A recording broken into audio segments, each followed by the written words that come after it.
Voilà, hop, je me rassois. Hop, on va même s'asseoir par terre. Alors toujours en protégeant les vêtements du sol.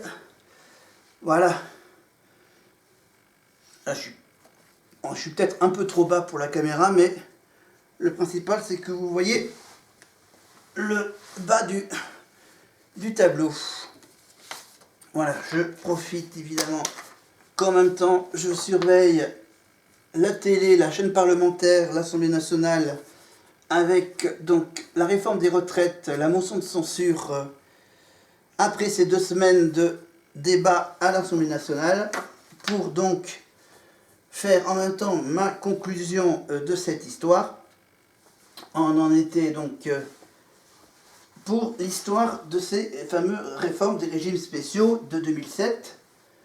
Donc la réforme, avec surtout en 2010 la réforme Woerth. Donc pour les régimes spéciaux, qui est entré en vigueur le 1er juillet 2008, qui avait pour objectif d'aligner la durée de cotisation des agents de la SNCF, de la RATP et des industries électriques et gazières sur celle du privé et de la fonction publique, comme l'avait promis à plusieurs reprises Nicolas Sarkozy lors de la campagne pour l'élection présidentielle de 2007. La réforme prévoit l'augmentation progressive de la durée de cotisation de 37,5, qui était donc tout en haut de mon tableau, dans les années 70, jusqu'à arriver aux 40 ans. Enfin 42 c'était en 2003, et là apparemment c'est pour un passage en 2012 au niveau des 40 ans, pour bénéficier d'une retraite à taux plein. Donc. Ensuite, on passe au 1er juillet 2009 avec les pensions indexées sur l'inflation.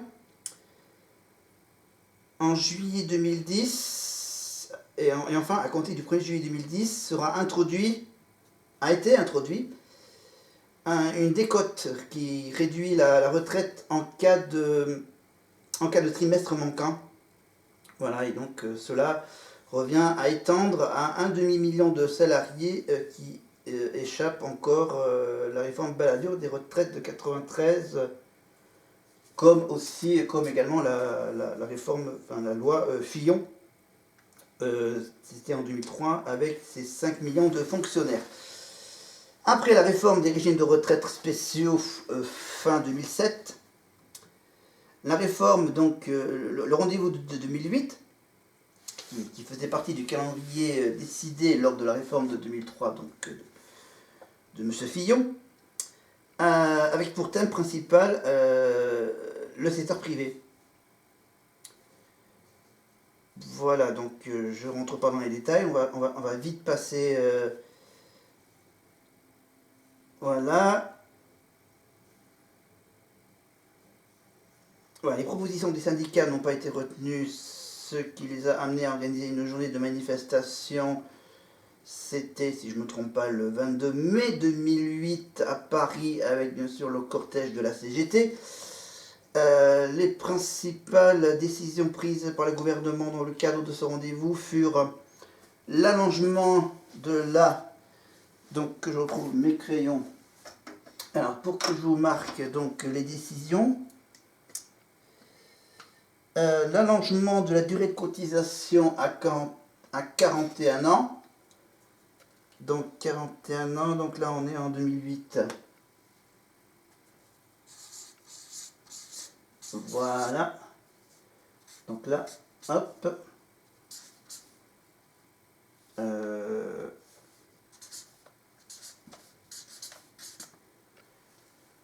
C'est ce qui a été décidé. Moi, ce jour, je ne suis peut-être pas forcément là, voilà. Il marche pas ce que je peux. 41 ans, donc pour... Ah, voilà, 41 ans, pas pour 2018, mais pour l'année 2012. Hop, là, si je mets bien le 2012. À raison d'un trimestre par an, la revalorisation de 25% du minimum vieillesse entre 2007 et 2012,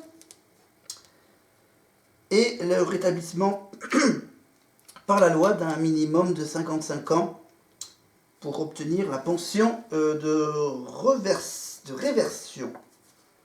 Voilà. Voilà, un petit recul d'une année en 2012 donc. Et donc voilà. Et un petit tour du côté de cette réforme verte. 2% de prélèvement social sur les revenus du patrimoine et de placement, les excédents de la Caisse nationale d'assurance vieillesse, le produit de cession d'actifs tels que les privatisations, la cession des parts de caisse d'épargne, le produit de la vente des licences, toujours la téléphonie de troisième génération. Le gouvernement a finalement refusé de verser les recettes de privatisation. Ce fonds ne recevra jamais les sommes promises. Attends, je me suis peut-être... C'est ça, je suis revenu encore, j'ai encore fait la petite bourde. Alors du coup, où est-ce qu'il est la fin Où est-ce que j'ai la fin? J'ai la fin, j'ai pas la fin. Si, je l'ai peut-être là, la fin. Voilà, j'ai la fin ici. Alors, on revient donc en 2007. Voilà, lors de la campagne de 2007, le candidat, donc Nicolas Sarkozy, qui sera évidemment élu, avait parlé essentiellement de la réforme des régimes spéciaux de retraite, les cheminots et électriciens, et que les prévisions de déficit ayant été revues en forte hausse. D'accord, je regarde donc après le discours de Marine Le Pen qui a posé la motion de censure et la réponse de la première ministre. Maintenant, ce sont les partis opposés qui font leur petit point de vue. Mais on revient, nous, à notre histoire donc, de ce fameux problème de financement aggravé par la crise. Donc, on est au niveau de 2010 hein, pour cette histoire de projection, selon des projections du Conseil d'orientation des retraites, le COR, encore une fois, contesté par les syndicats en 2010, le total de déficit des régimes de retraite s'élèverait à 32 milliards d'euros en raison du pic de départ de la retraite des générations du baby-boom né entre 45 et 50, âgés de 60 à 65 ans, donc à l'époque de l'an 2010. Pour 2020, il estime que le déséquilibre sera fortement croissant, évidemment, à cause du Covid. Ça n'a pas eu cet effet-là, donc pour 2020. Il estime que le déséquilibre donc, serait fortement croissant. 182 cotisants pour 100 retraités en 2006, 170% en 2010, 150% en 2030 et 121% en 2050, alors qu'en 2007, avant la crise économique de 2008-2010, le COR estimait le besoin de financement des retraites à environ 25 milliards d'euros en 2020, soit 1 point de PIB. PIB, produit intérieur brut. Ceux qui ont fait, bien sûr, des études en géographie. Dans son document de 2010, il estime ce même besoin à 45 milliards d'euros, donc toujours avec le petit 1,86 points de PIB. Chiffre qui monterait à 70 milliards en 2030 et 100 milliards en 2050. C'est donc les prévisions de 2010. Alors, faisons un peu un point sur les annonces. Les annonces de 2010. Tout commence, la petite histoire de 2010, le 14 avril 2010, le Conseil d'orientation des retraites, le COR, a rendu un rapport soulignant l'impact de la crise financière de 2008 sur le financement du système de retraite. L'augmentation rapide du chômage, diminuant les cotisations, et Éric Woerth, ministre du Travail, ministre du Travail, de la Solidarité et de la Fonction publique a ensuite indiqué le 24 avril 2010 qu'il souhaitait reporter l'âge légal du départ à la retraite. Mais le 16 mai 2010, Éric Woerth a transmis aux partenaires sociaux un document d'orientation, entre guillemets, du gouvernement sur la réforme des retraites qui déclare que seule l'augmentation progressive de la durée d'activité peut répondre au choc démographique, entre guillemets.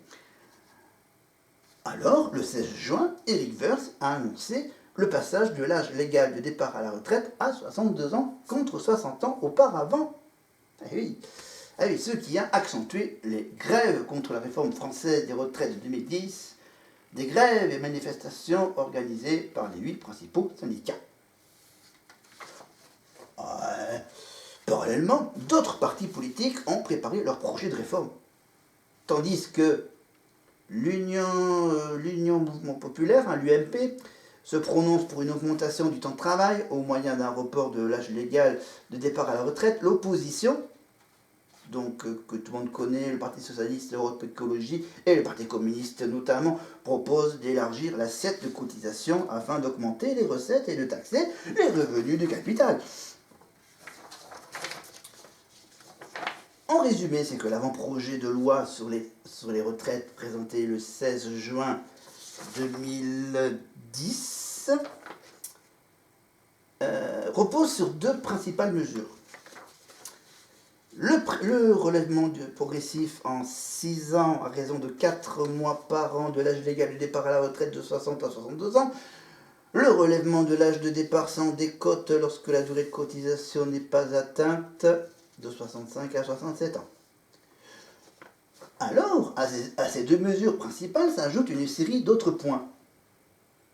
Je ne vais pas vous en dire voilà, la mesure de l'invalidité, le taux de cotisation retraite de la fonction publique, le relèvement progressif de l'âge de départ à la retraite des fonctionnaires, l'utilisation anticipée du fonds de réserve pour les retraités, le gel de l'effort financier de l'État, l'allongement de la durée de cotisation de 41 à 41,5, la mise à contribution de certains revenus, l'augmentation d'un point des prélèvements sur les plus-values, l'augmentation des prélèvements sur les stock options et les retraits chapeaux,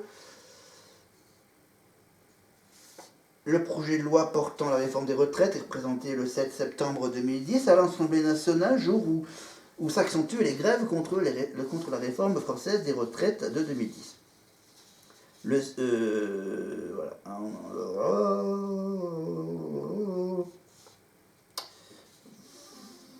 Voilà, on va vite. On a encore un peu de temps. Au régime de base... Alors, passons maintenant du côté des retraites complémentaires et les retraites des parlementaires. Parce que selon le Conseil d'orientation des retraites, sur la période 1963-2008, les rendements effectifs des régimes complémentaires des salariés du secteur privé ont été divisés par près de 2, passant de 14,2% à 6,8% pour la GIRC et de 12,8 à 6,8% pour l'ARCO. Blablabla et blablabla et blablabla. Cette critique est ressortie sur fond de manifestations de rue et de grève contre la réforme française des retraites de 2010, spécialement lorsque l'amendement numéro 149 tendant à aligner le régime spécial sur le régime général a été rejeté à une très large majorité. Chapitre pénibilité et invalidité. Toujours dans le cadre de la réforme de 2010, un des thèmes qui occupe la scène est celui de la pénibilité. Si l'idée de tenir compte de cette notion pour moduler les conditions d'accès à la retraite ne pose pas de problème de principe, sa concrétisation est plus délicate. Les expositions aux contraintes physiques, port de charges lourdes, mauvaise posture, horaires variables, travail de nuit usent prématurément des négociations entre les partenaires sociaux pour définir précisément les critères de pénibilité ont été engagés depuis 2005, mais n'avancent plus. Le gouvernement a proposé d'utiliser la notion plus classique et mieux définie d'invalidité. Dans l'avant-projet de la réforme 2010 des retraites, seules les personnes ayant un taux d'incapacité égal à 20% pouvaient prendre leur retraite à 60 ans. 30 000 personnes, soit 4% à 5% de celles partant à la retraite, auraient été concernées. En l'état actuel du processus d'adoption, le taux d'incapacité requis serait de 10%, sous condition d'une commission pluridisciplinaire valide cette incapacité. Les syndicats se satisfont pas de cette disposition. Ils estiment que la pénibilité ne peut pas se réduire à l'invalidité et que donc la question de la pénibilité doit être traitée en soi. J'ai fait un sprint. Pour les personnes reconnues inaptes au travail, le montant de la retraite versée par la sécurité sociale est celle qu'aurait perçu une personne ayant tous ses trimestres. On a fini 2010. On passe maintenant au chapitre final. 2013-2023. On est parti pour le chapitre avec la poursuite des débats en 2013 avec la pérennité du système dans le long terme. Pour sa part,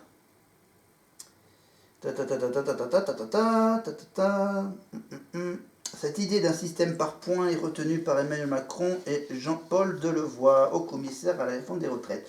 Toutefois, dans un article, donc dans un journal, une autre option qui avait la préférence d'Emmanuel Macron avait été envisagée au départ. Le régime en compte notionnel comme mensuel, les cotisations sont versées sur un compte individuel au moment du départ. Le montant accumulé est revalorisé selon le taux de croissance du revenu d'activité moyen, puis il est divisé par l'espérance de vie restante. Alors, en théorie, qui varie selon la classe d'âge. Ainsi, des personnes prenant leur retraite à 65 ans et appartenant à une classe d'âge dont l'espérance de vie estimée est de 20 ans verront le montant de leurs droits acquis et donc le niveau de leur pension annuelle divisé par 20. Si elle est de 25 ans, il sera divisé par 25, etc. Plus l'espérance de vie est élevée, plus la pension sera faible. La somme des pensions perçues pendant la retraite s'approche ainsi encore plus de la somme des cotisations versées, donc d'une pure contributivité. L'autre thème de débat récurrent est celui de l'âge légal des départs à la retraite. On est toujours en 2013. En octobre 2018, donc, Jean-Paul Delevoye annonce vouloir maintenir l'âge de départ à la retraite à 62 ans, tout en assurant une flexibilité et une souplesse aux Français pour choisir la date de leur départ et faire en sorte qu'ils puissent le faire de façon éclairée et informée. Les réactions sur le sujet ont recréé les conditions d'un débat. Ainsi, l'organisation patronale du MENEF a déclaré vouloir inciter les Français à travailler plus longtemps que cela, au cas où l'âge de la retraite restait à 62 ans. A contrario, la CFDT a jugé qu'il était hors de question sous quelque forme que ce soit, de repousser cet âge légal de départ à la retraite et qu'il fallait plutôt se concentrer sur le renforcement du droit à partir plus tôt en retraite, en lien avec la pénibilité du travail. Vous avez compris. Patati patata. Voilà, le niveau de... Ok, passons maintenant à 2020. Le fameux projet de réforme des retraites de 2019 propose une réforme en profondeur du système de retraite français. Ses principales caractéristiques sont d'une part l'institution d'un régime de retraite universel remplaçant des régimes parfois très différents appliqués par les 42 caisses de retraite. Ça c'est important à dire. Il y a 42. Oui, il est où le texte 42 caisses. Voilà. 42 caisses de retraite existantes. Et d'autre part, la mise en relation directe entre montant cotisé et le montant de la retraite. Elle propose également des mesures d'accompagnement visant notamment à améliorer les retraités les plus faibles. Alors, le projet est le plus ambitieux de la série de réformes du système de retraite français, ayant pour objectifs principaux d'une part de rééquilibrer les comptes d'un système mis à mal par l'allongement de la durée de vie et la réduction du taux de cotisation par rapport à celui des bénéficiaires, et d'autre part de rapprocher le calcul des droits de la retraite des différents régimes de retraite.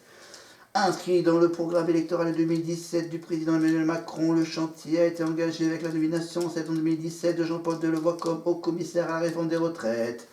Sans report... J'espère que vous suivez. Hein. On reprend sans rapport Voilà, un rapport présentant des préconisations a été remis au Premier ministre en juillet 2019 et a inspiré un projet de loi instituant un système universel de retraite.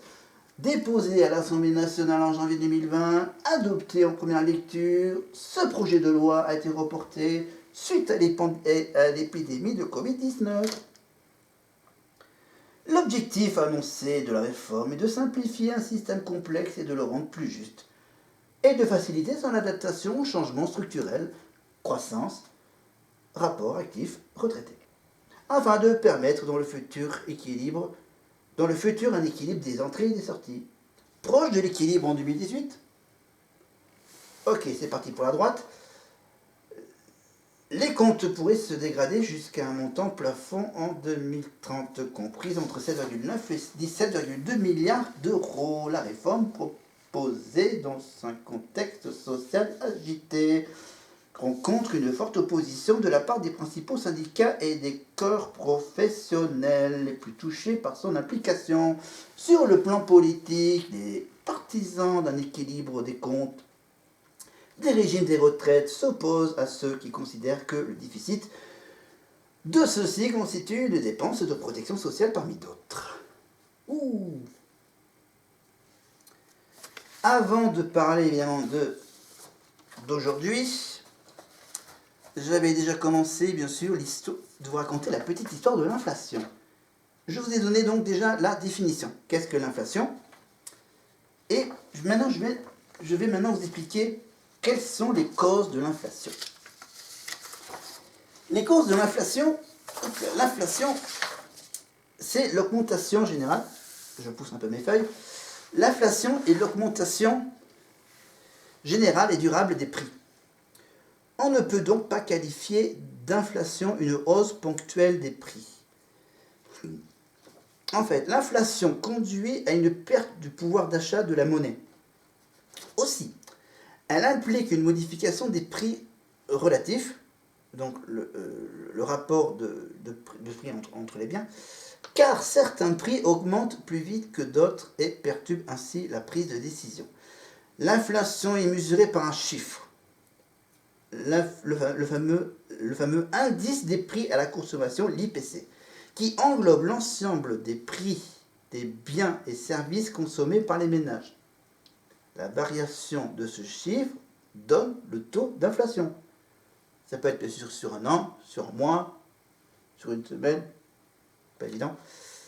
En fait, il y a trois principales causes de l'inflation sont identifiées. L'inflation par la demande. Si la demande augmente plus vite que l'offre des biens, les prix augmentent.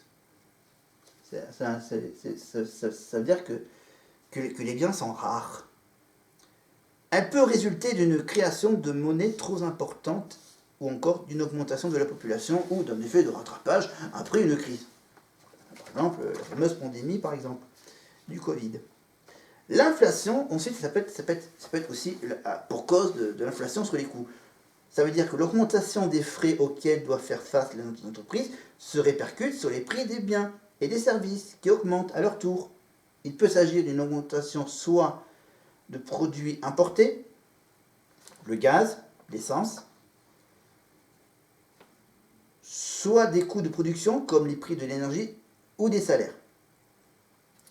Cette inflation par les coûts peut conduire à une spirale inflationniste, les entreprises relevant ainsi les prix pour maintenir leurs profits. Et encore, la troisième cause de l'inflation peut être aussi la monnaie. L'inflation par la monnaie, ça veut dire que les tenants de la théorie monétariste identifient une relation entre la masse monétaire en circulation et l'inflation. Alors l'inflation est ainsi causée par une création monétaire excessive. Plus précisément, d'une croissance de la masse monétaire trop forte par rapport à la croissance de la production. Il faut avoir un haut niveau d'études. Voilà. Et par conséquent, évidemment, les conséquences de l'inflation, souvent stigmatisées, l'inflation n'est pas toujours jugée néfaste, elle s'observe souvent dans les économies. en développement dans lesquels la demande des biens croît plus vite que l'offre à la suite de l'élévation du pouvoir d'achat. En outre, en allégeant le coût de la dette, elle encourage à emprunter, ce qui peut stimuler durablement l'économie si l'emprunt est utilisé pour investir. Voilà, blablabla, blablabla, blablabla, blablabla.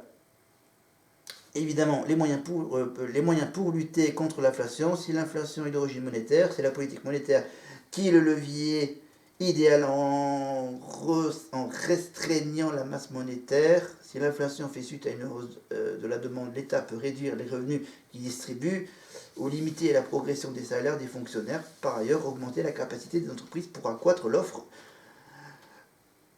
permet de mettre fin au déséquilibre entre l'offre et la demande. Voilà, et ainsi de mesure développer la...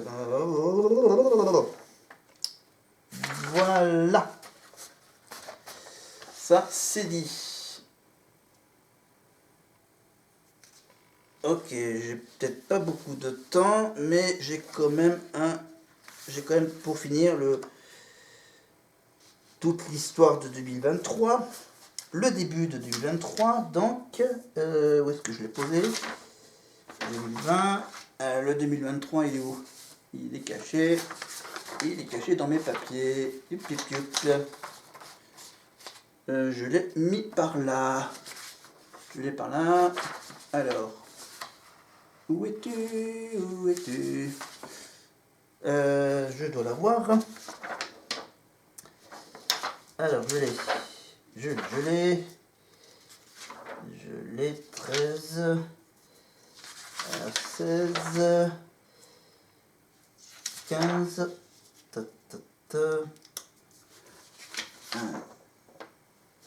Attends, je cherche. Attends, je l'ai pas mis là-dedans. Ah, faut juste que je cherche. Que je me relève. Alors, j'ai une petite manip. Voilà. Pour pas perdre l'image de la fin.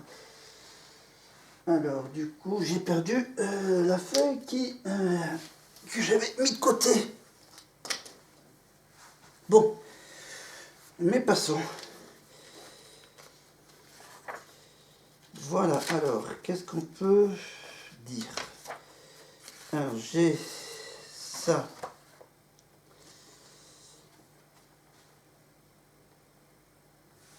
Alors,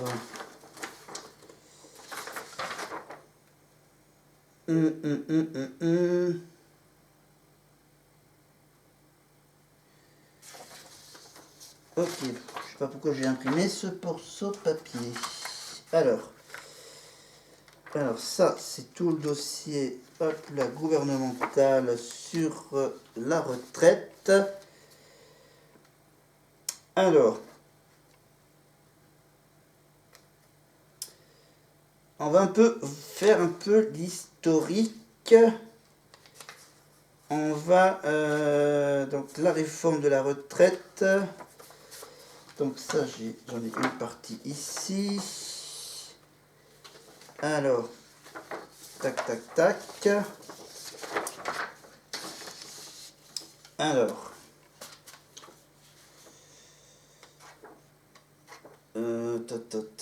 ok.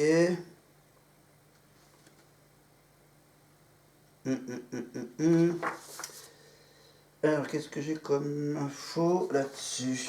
Alors, je fais le tri en direct. Je vous fais un petit... ok. Ok. Nanana. Ok, si vous voulez que je vous parle du projet de loi de finances pour 2023, j'ai tout un dossier là-dessus. Mais pour nous, on va...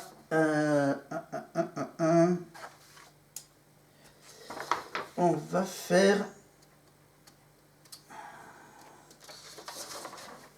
Ok, j'ai un petit récap sur le projet de loi de financement rectificatif de la sécurité sociale pour 2023. Donc cela concerne le recul de l'âge légal du départ à la retraite à 64 ans d'ici 2030, avec la durée de cotisation portée à 43 ans dès 2027, la pension minimum, les emplois des seniors, la pénibilité, la fin des régimes spéciaux, à savoir que prévoit le projet de loi portant réforme des retraites qui s'appliquera à partir du 1er septembre 2023 si c'est validé, si c'est partout validé. Donc, où en est-on? Alors, ça a commencé le 23 janvier 2023 par une validation du Conseil des ministres. Dépôt au Parlement le 23 janvier 2023. Le projet de loi a été présenté au Conseil des ministres du 23 janvier 2023 par Bruno Le Maire, ministre de l'économie, des finances et de la souveraineté industrielle et numérique, et par Olivier Dussopt, ministre du Travail, du Plein Emploi et de l'Insertion. Le texte, donc cette réforme globale des retraites, est un texte présenté, c'est aussi, bien sûr, le texte présenté est un projet de loi de financement rectificatif de la sécurité sociale, le PLFRSS. PLFRSS. Alors, non, ça c'est je vais donc vous l'écrire en bleu. C'est intéressant. Le PLFRSS.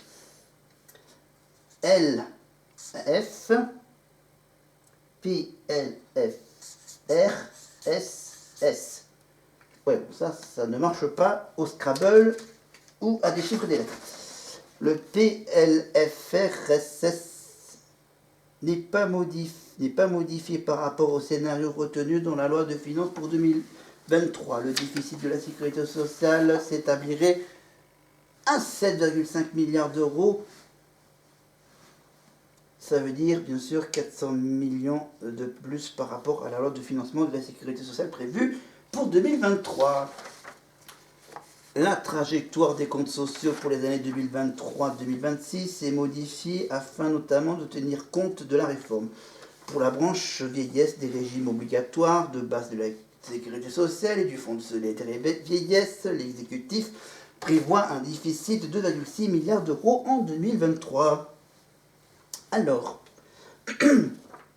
la réforme globale des retraites. Le projet de loi allonge de 62, d'accord, donc 62 à 64 ans. L'âge de départ à la retraite. À partir du 1er septembre 2023, cet âge sera progressivement relevé à raison de 3 mois par génération à compter des assurés nés le 1er janvier 1961. L'âge d'ouverture à la retraite sera porté à 63 ans et 3 mois en 2027. Pour atteindre 64 ans en 2030.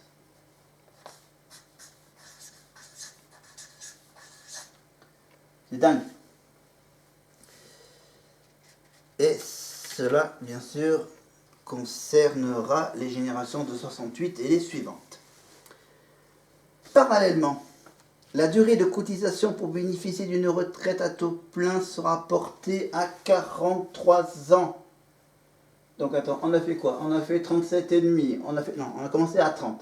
37,5. Ensuite on est passé à 40. Ensuite on met à 42. Après on revient, je crois, vers 41. Et là, pour 2023, on nous demande que le retraite à taux plein sera porté à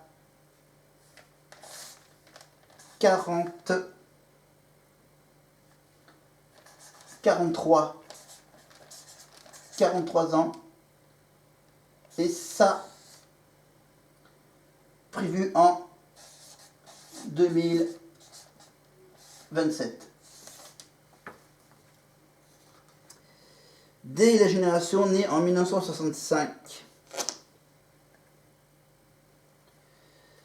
Donc ceux qui sont nés en 65, dans les années 70, ceux qui sont nés dans les années 80, dans les années 90, et je crois aussi dans les années 2000.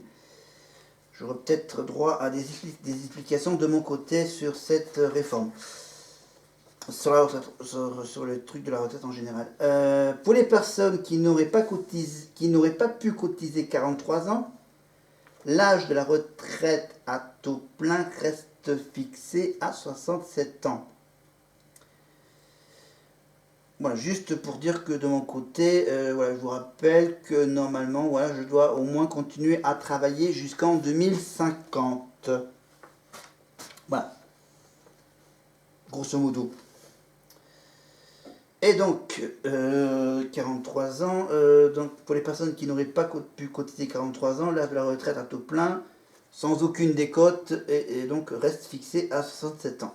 Le dispositif de carrière longue va être adapté pour que les actifs ayant commencé à travailler tôt ne soient pas obligés de travailler plus de 44 ans. Ceux qui ont commencé avant 16 ans, ça date de quand ça?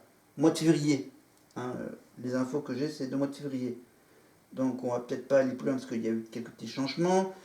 Les personnes déclarées inaptes ou en invalidité pourront partir en retraite à 62 ans à taux plein. Les travailleurs handicapés à compter de 55 ans.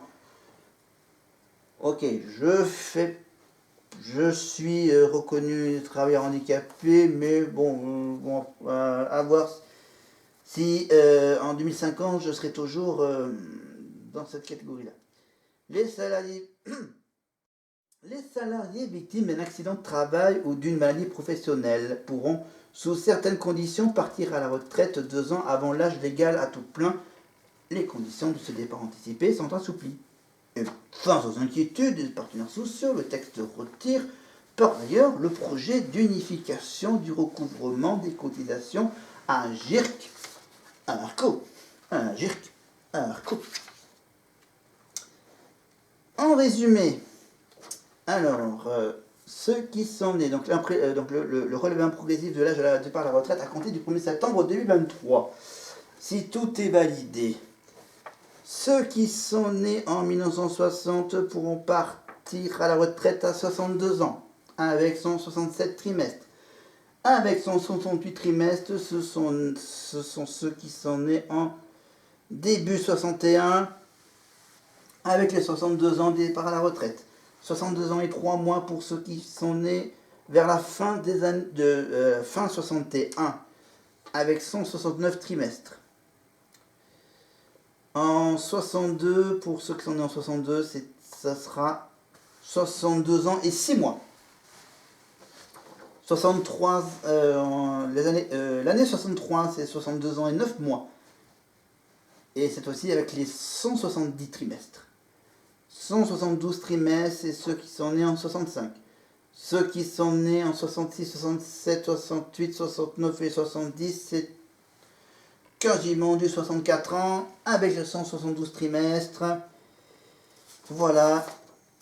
Si vous voulez plus de détails, c'est sur le site viepublique.fr, évidemment, avec le chapitre des lois et de la réforme des retraites et du projet de loi PLFSS rectificatif. Concernant le projet de loi, donc... Alors, je ne sais même pas si j'ai raté le vote. Projet de loi fait évaluer le compte professionnel de prévention, accumulation des droits déplafonnés, meilleure prise en compte des polyexpositions ou certains facteurs de risque comme le travail de nuit, création d'un congé de reconversion pour changer de métier, hausse des droits à la formation pour prévenir l'exposition au risque ergonomique, donc ça veut dire port de charges lourdes, posture pénible, vibration mécanique, un fonds d'investissement dans la prévention de l'usure professionnelle doté d'1 milliard d'euros d'ici 2027 est créé. Les salariés existants des métiers exposés à ces risques ergonomiques bénéficieront d'un suivi médical renforcé, notamment pour favoriser un départ anticipé dès 62 ans à taux plein pour inaptitude. Ensuite, on a quoi? On a bien sûr les travailleurs âgés dont le taux d'emploi en France est inférieur à la moyenne européenne. Deux mesures sont envisagées. On ne va pas entrer dans les détails. La mise en place d'un index senior, ça a été supprimé. Mais l'obligation de négocier sur l'emploi des seniors est toujours valables. Ces nouvelles obligations s'appliqueront au 1er novembre 2023 pour les entreprises d'au moins 100 salariés et au 1er juillet 2024 pour les entreprises de moins 300 salariés. Mais attention, il y a la hausse de la pension minimale. Le projet de loi permet un... Le projet de loi. Prenons sérieux. Le projet de loi permet de... Je suis toujours à l'écran. Le projet de loi permet de revaloriser la retraite minimale à près de 1 200 € brut par mois, soit l'équivalent d'au moins 85% du SMIC net.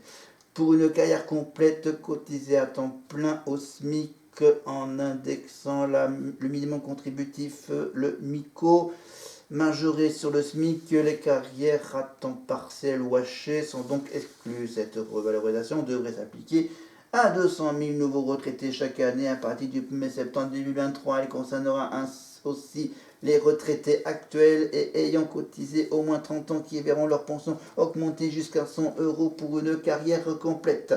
En outre, davantage d'anciens agriculteurs bénéficieront de la garantie spécifique de pension à 85% du SMIC net agricole. Les exploitants partis à la retraite au titre de la validité ou du handicap seront en particulier désormais éligibles.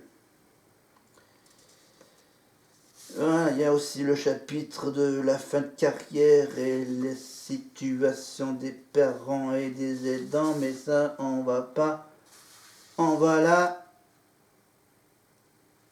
zapper. Les fonctionnaires, la future règle des fonctionnaires, la retraite progressive est étendue aux agents publics, l'usure professionnelle dans les secteurs hospitaliers et médico-associatifs. Avec le fonds de prévention créé auprès de l'assurance maladie, il viendra financer des actions de sensibilisation et de prévention, ainsi que les dispositifs d'aménagement de fin de carrière pour les soignants usés par le travail. Voilà, je ne rentre pas dans les détails, bien sûr, pour les fonctionnaires, mais le projet de loi acte la fermeture des principaux régimes spéciaux de retraite pour les salariés recrutés à partir du 1er septembre 2023, sans concerner les régimes des industries électriques et gazières, l'IEG, de la régime autonome des transports parisiens à la RATP, des clercs et employés de notaires, de la Banque de France, des membres du Conseil économique, social et environnemental. Les nouveaux embauchés seront affiliés au régime général au titre de la retraite. Les autres régimes particuliers de retraite, les marins, les danseurs de l'Opéra de Paris, les comédies françaises, les régimes autonomes des professionnels libéraux et les régimes agricoles ne sont pas reformés. Et donc, le calendrier pour l'examen de la réforme des retraites, l'Assemblée nationale doit discuter du projet de loi en séance du 6 au 17 février 2023. L'examen du texte, comme tout projet du budget du financement de la sécurité sociale, est encadré par l'article 47.1 de la Constitution. Si les députés n'adoptent pas dans les 20 jours le texte en première lecture, le gouvernement pourra transmettre son texte initial au Sénat, modifier les amendements qu'il aura retenus ou déposés. Le Sénat donc disposera alors de 15 jours pour le voter. En cas de désaccord entre les deux chambres, une commission mixte paritaire interviendra. Si elle échoue, le texte devra être examiné en nouvelle lecture. Alors, si dans un délai de 50 jours prévu, le 26 mars 2023, le Parlement n'a pas définitivement adopté le projet de loi, la Constitution permet au gouvernement de prendre une ordonnance pour mettre en œuvre la réforme. Petit encadré. Concernant les motions référendaires, le 6 février 2023, avant la discussion générale du projet de loi, la motion référendaire déposée par le groupe du Rassemblement national le 24 janvier 2023 a été rejetée par les députés. Cette motion visant à demander un référendum sur le PLFRSS, j'ai peut-être mis un S de trop, portant réforme des retraites au président de la République, les groupes de la Nouvelle Union Populaire, Écologique et Sociale, la NUPS, avaient déposé leur propre motion référendaire le 23 janvier 2023, une seule motion référendaire pouvant être présentée par texte. Un tirage au sort avait lieu le 31 janvier pour départager les deux motions. Une motion référendaire commune au groupe Liberté Indépendante Outre-mer et Territoire, le fameux LIOT, et au groupe de la NUP a par ailleurs été enregistrée le 6 février 2023. Toutefois, conformément à la pratique sur les motions de rejet préalable, la présidente de l'Assemblée nationale a refusé de convoquer une nouvelle conférence des présidents pour un second tirage au sort des motions référendaires. Voilà, tout ça évidemment dans le temps imparti, fixé par ma caméra, évidemment avec bien sûr une batterie assez limitée. Et c'est tout simplement fini pour cette longue et douloureuse histoire de la retraite, donc de 1971 tout là-haut jusqu'à aujourd'hui 2023 avec cette réforme des retraites 2023 et ce fameux PLFSS.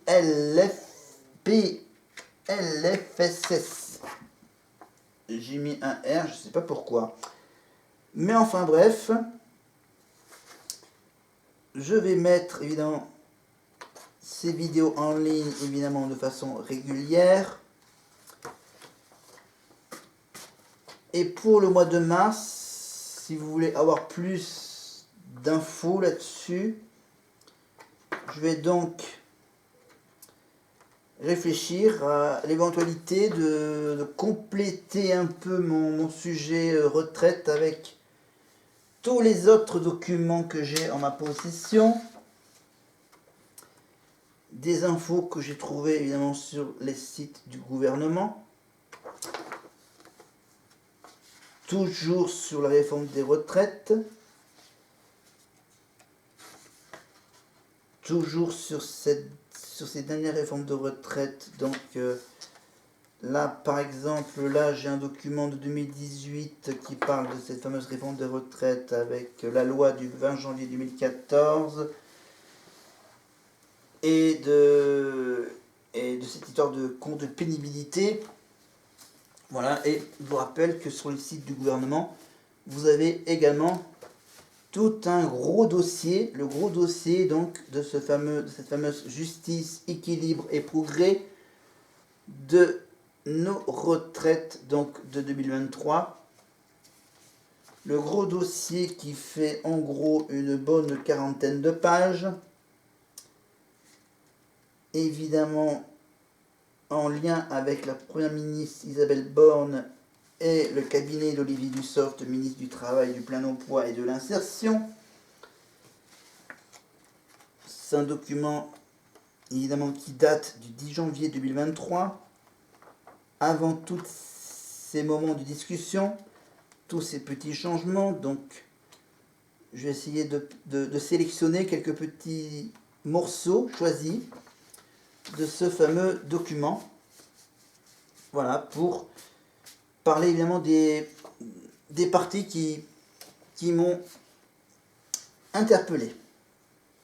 Voilà, tout ça, j'ai voulu faire cette vidéo en attendant le vote de cette fameuse dernière motion de censure avant les vacances, avant que les députés ne partent en vacances pour 2 semaines, avant de revenir sur cette réforme de retraite avec les discussions sénatoriales dans le Sénat. Et ensuite, bien sûr, la nouvelle séquence de grève pendant ces discussions au Sénat le 7 et enfin ça commencera peut-être même le 6, le 7 et le 8 mars prochain, avec donc peut-être un truc qui ressemblera au fameux gilet jaune. Voilà. On verra tout ça au mois de mars. Pour le moment, on va finir nos vacances tranquillement. Pour les derniers jours du mois de février, avec tout ce qu'on peut faire, évidemment, c'est d'être patient et d'attendre les autres discussions. C'était donc le dernier chapitre historique, mais je vous réserve évidemment le choix que je puisse continuer à vous parler, évidemment toujours avec mon tableau blanc, sur des petits détails, des petits compléments d'informations sur la réforme des retraites. après vous avoir tout simplement raconté, voilà, présenté un peu ce que c'est que la retraite, l'histoire de la retraite. Maintenant, je parlerai pour le mois de mars, j'en parlerai un peu début mars, des petits détails. Donc je vais sélectionner quelques petits morceaux de ces compléments d'information. Je vais donc me relever, finir cette vidéo qui m'a... de m'asseoir par terre, j'aime pas m'asseoir par terre, mais c'était nécessaire pour la vidéo, avec tout ce que j'ai écrit juste derrière moi, sur ce beau tableau blanc. Voilà, on est dans la nuit de vendredi à samedi, donc j'attends toujours la fin de cette longue journée qui a commencé, je crois, à 9 h du matin et qui va pas tarder à se conclure. Voilà, pour cette dernière journée, évidemment, de mon côté, j'ai fait des occupations un peu plus intéressantes que les discussions politiques. J'ai été voir 2 films au cinéma. Bien sûr, un film français très drôle sur les alibis, histoire de mariage en simultané. Et le deuxième film qui est tout simplement un des films de super-héros que tout le monde attend. Et que je ne vais pas rentrer dans les détails sur les critiques de ce film. Voilà, je vais donc maintenant me consacrer à passer un bon petit week-end sportif à la télé avec le biathlon, le rugby et le foot. Toujours avec mes séries télé préférées sur Netflix, Amazon Prime, Paramount+, et j'ai dit 3 marques pour bien sûr les droits